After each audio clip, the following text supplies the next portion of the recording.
Hello friends, welcome back to yet another video on Doctor Talks.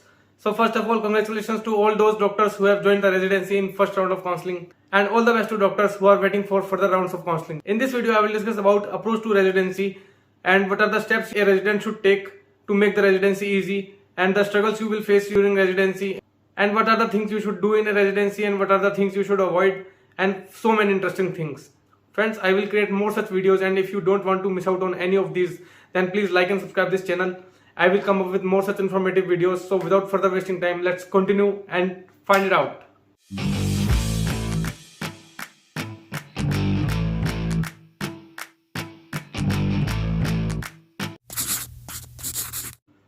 So friends, it's really not going to be very easy for you to cope up with the new environment, new working staff, new patients, and new everything.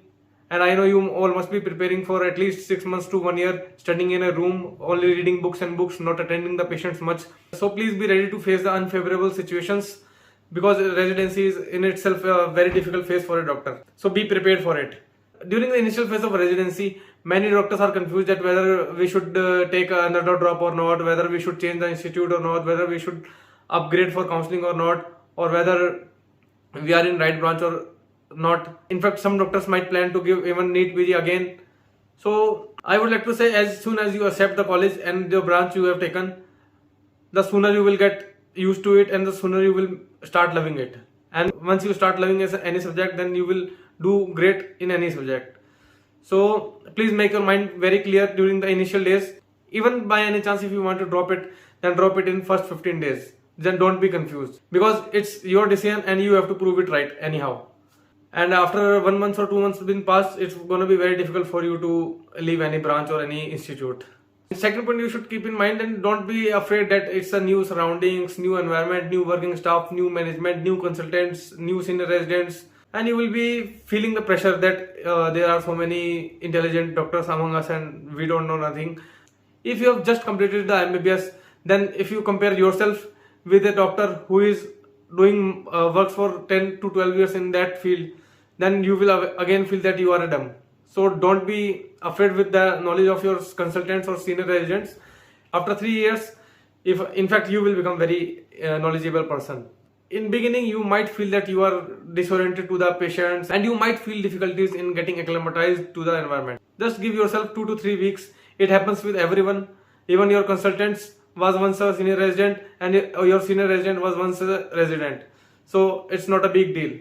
You have to accept it that you are just a beginner and you know nothing. The next thing I want to talk about is keeps your basic right.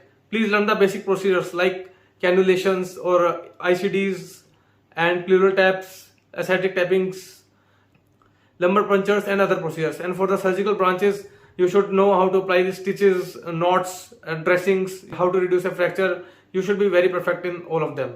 And the next thing which you should incorporate in our life, that be professional. When we are in MBBS and we are preparing for NEET PG, then there is always a thing in our mind that we are still students. But at this time, you have to work like a professional. So please accept this, that you are a professional now and behave like that. So always be on time, always get the work done no matter anyhow, because you need to gain the confidence of your senior residents and your consultants. Otherwise, they will not give you that much opportunities. In surgical fields, gaining confidence from the seniors is much important, because that's the only way they will give you a hands-on to do the surgeries and do the other procedures. And there is one more doubt among the residents. Whenever we ask question to our seniors, they sometimes get agitated and sometimes scold us. So friends, let me tell you that there is a particular time when you should ask questions. If a senior consultant is talking to a patient and you will ask a question in between, then what will he do? Obviously, he will scold you. So there is a particular time when you should ask questions. You can ask questions in between rounds. When you are traveling from one patient to another patient, in between you can ask questions. You can ask questions in the after round discussions or during lunch. That will be the preferred time to ask questions if you are having. And if you are having any question, then you can write it down in a notebook or in an iPad mini or something like that. Then you can review it. And if you are not able to ask to a senior, then you can Google it or find it out from the books. Now I will tell you about the important things. The one thing which I want to tell you, that please be away from the politics. As we are immature at this stage, we don't know about the interdepartmental politics. And if you have done anything wrong, then always include your senior, because senior know how to save you and how to tackle that situation. So please don't be afraid to tell anything to your seniors and consultants. Obviously, they will not kill you, they will try to save you from that situation. If you have a doubt on how you should read, then I would advise you to read case wise. The cases you are seeing in the wards today, then you should read about them in the night. And you should read in such a way that what are the things you can do right for that patient and what are the things you are doing wrong up till now. That thing will improve you very much, as you will be updating yourself from the book day by day, and you will be getting better day by day. And there is one more thing. Many people are afraid that they are traveling from south to north and north to south and they will be having language problems. So the one thing you can do to tackle the language problem is that just get the basic knowledge of the symptoms, signs and symptoms of that language. For example, in Hindi, if someone is having stomachache, then you can learn stomachache is known as pet dard.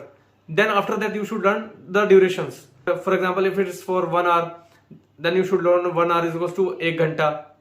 Do something like that. You have to learn it day by day. First learn about symptoms and duration, because in history the symptoms and duration is the main thing. After that you will learn how to communicate with the same language. It's not a big deal, you will learn it in 4 to 5 months.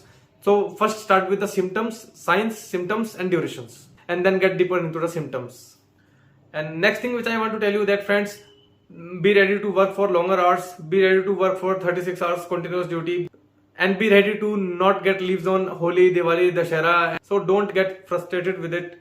It's a part of every doctor's life who has done the residency, because as you have heard, diamonds are always created under very heavy pressure, very high pressure. The more pressure you feel, the more you will churn, more better doctor you will become in upcoming years. So all the best for your residency, friends. If you have any queries, then write down in the comment box. Please like and subscribe this channel. I will come up with more such videos. See you in the next video. Till then, myself Dr. Nishant signing off. Stay blessed.